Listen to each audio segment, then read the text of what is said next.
Bienvenidos a Voces Sustentables, el podcast de Consorcio Santa Marta, donde conversaremos con las personas que trabajan en este rubro y que están detrás de cada una de las acciones indirectas o directamente de la gestión de residuos.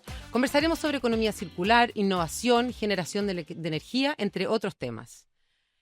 Bueno, hoy día estamos en nuestro primer capítulo de Voces Sustentables, conversando con Alberto Tagle, que es el gerente general de Consorcio Santa Marta. Alberto lleva 10 años trabajando en el sector sanitario, ingeniero comercial, con máster en finanzas, y la verdad es que desde que tomó al mando la gerencia de Consorcio Santa Marta se ha posicionado como una empresa innovadora, como una empresa que ha gestionado mucho más allá la economía circular y la sustentabilidad. Bienvenido, Alberto, a este primer capítulo de Voces Sustentables. Muchas gracias, Francisca. Feliz de estar aquí con usted. Bueno, Alberto, hoy día vamos a conversar un poco de la gestión de residuos, de lo que es Consorcio Santa Marta, de cómo trabajan, de la cantidad de profesionales que hay detrás y de todo lo que implica gestionar los residuos, los 120.000 toneladas mensuales de la región metropolitana. Quiero partir primero preguntándote, ¿qué es para ti Consorcio Santa Marta? ¿Qué significa esta empresa de gestión de residuos? Mira, yo llegué de una empresa sanitaria en el norte de Chile.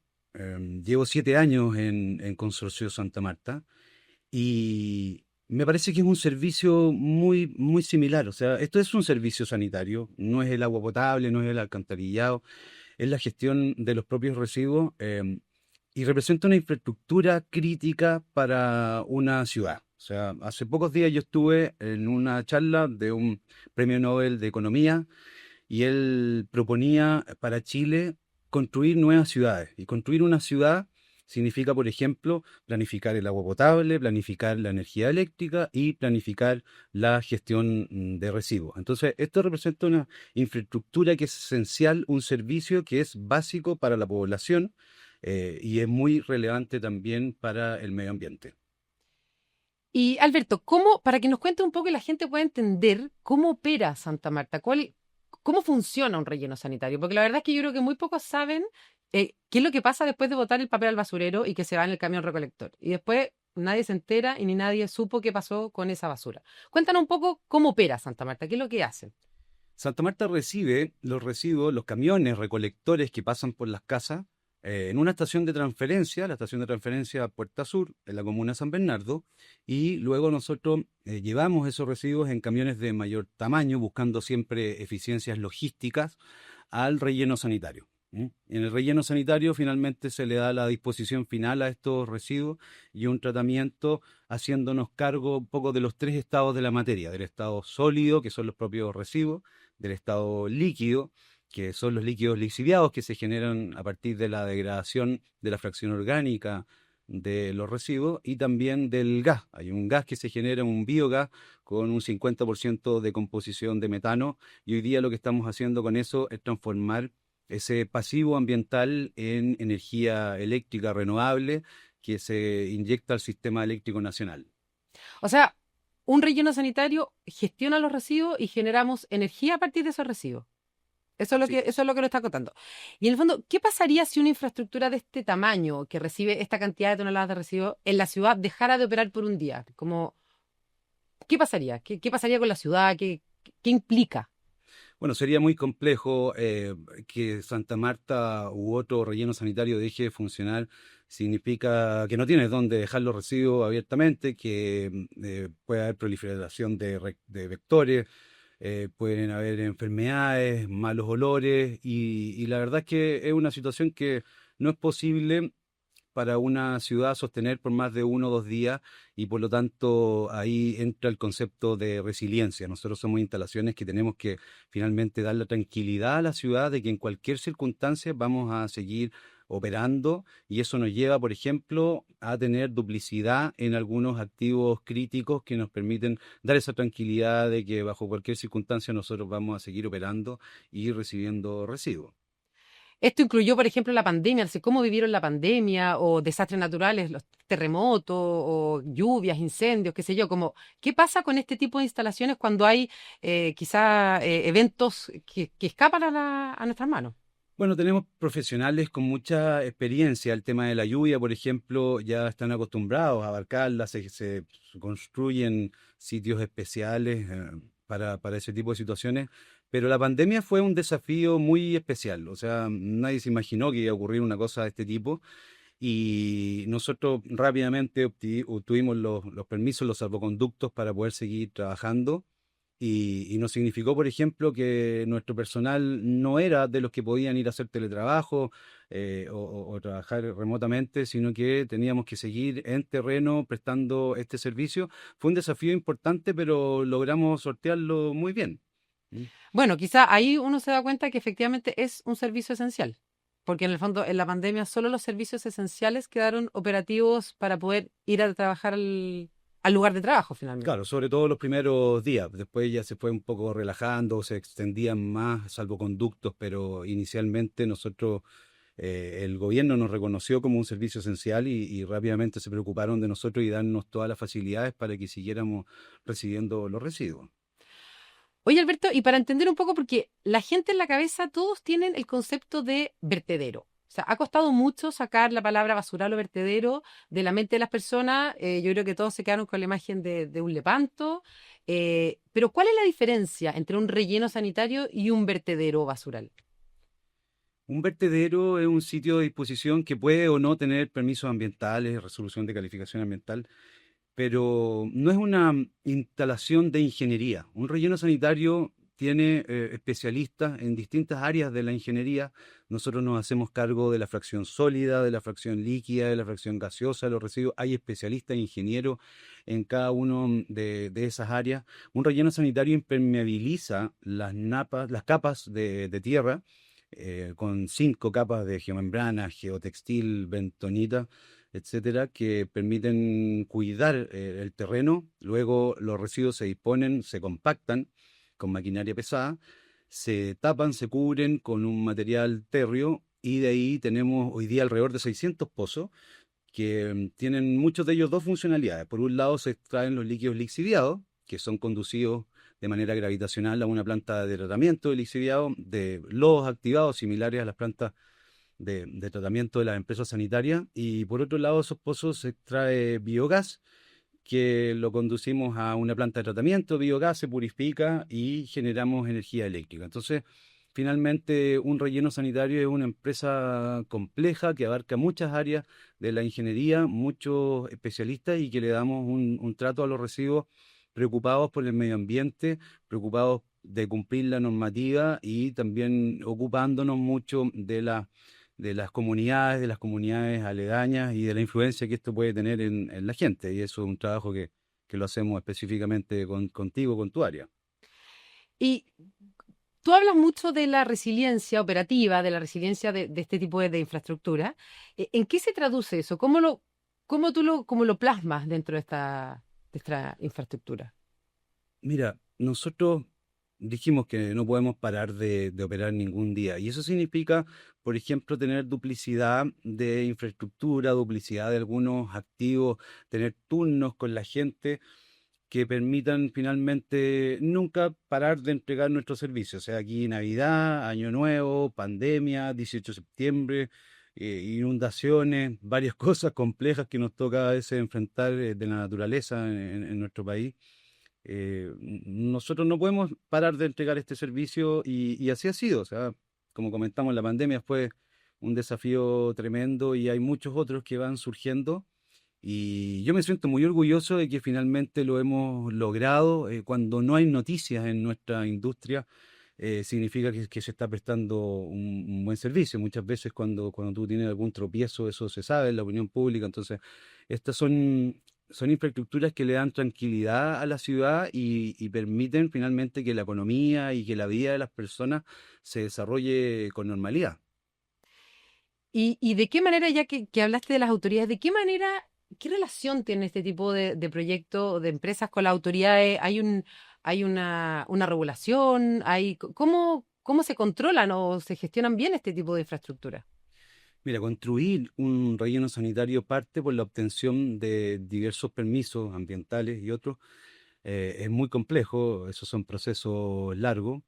Y luego que los obtienes, por supuesto que tienes fiscalización. Nosotros nos fiscaliza muy seguido la Superintendencia de Medio Ambiente, más seguido todavía la Seremi de Salud y también otras entidades. Y bueno, es parte primordial de nuestro desafío como empresa cumplir la ley a cabalidad y, y es complejo porque nosotros finalmente lo que recibimos es basura, son residuos que generan las personas, hay una cantidad una dispersión del tipo de residuos que recibimos tremenda.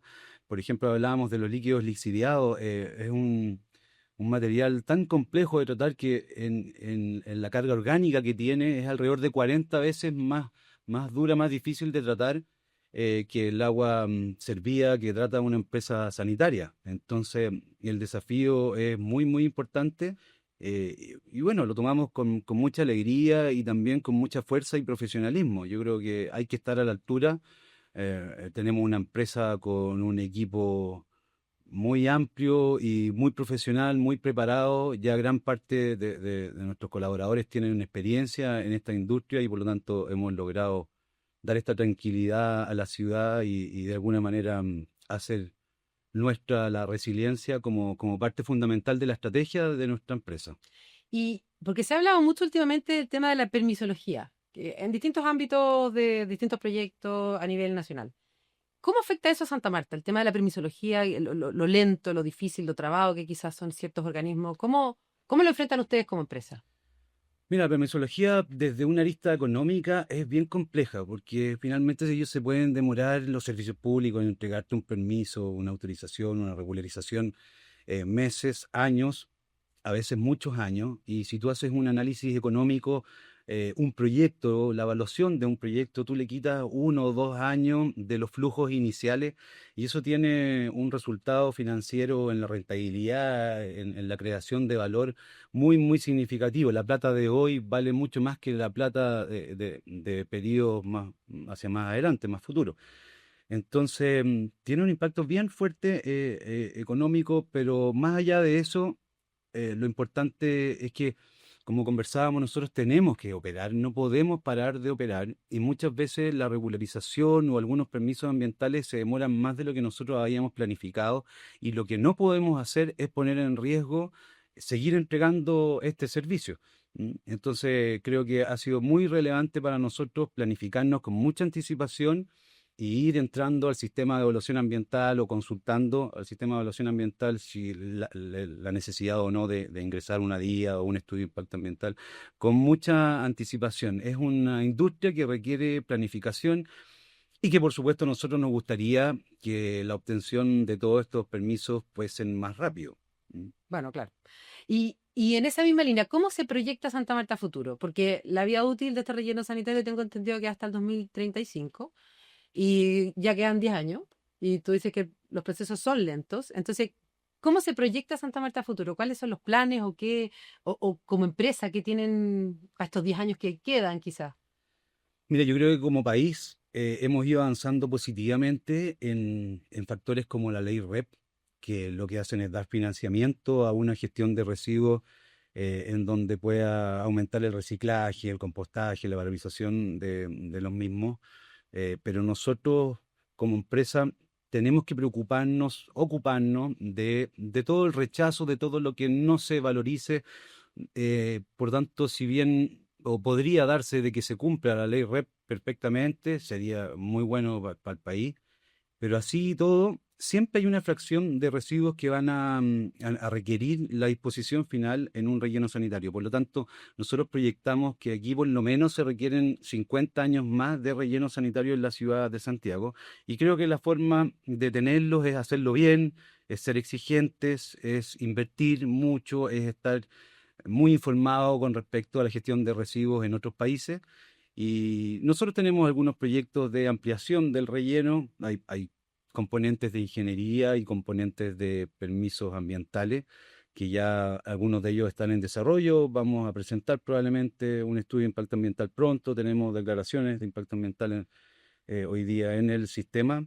Y eso, adelantarnos siempre, pensar a futuro. Yo no creo que hoy día nuestro foco sea lo que estamos haciendo hoy, de los residuos que estamos recibiendo hoy. Eso ya ya la empresa lo tiene asimilado, creo que lo hace muy bien, pero mi preocupación es pensar hacia el futuro y darle esta tranquilidad a la ciudad de que los residuos van a tener una disposición segura y eso como base para el desarrollo de la economía, para el desarrollo de las personas y de la vida en comunidad.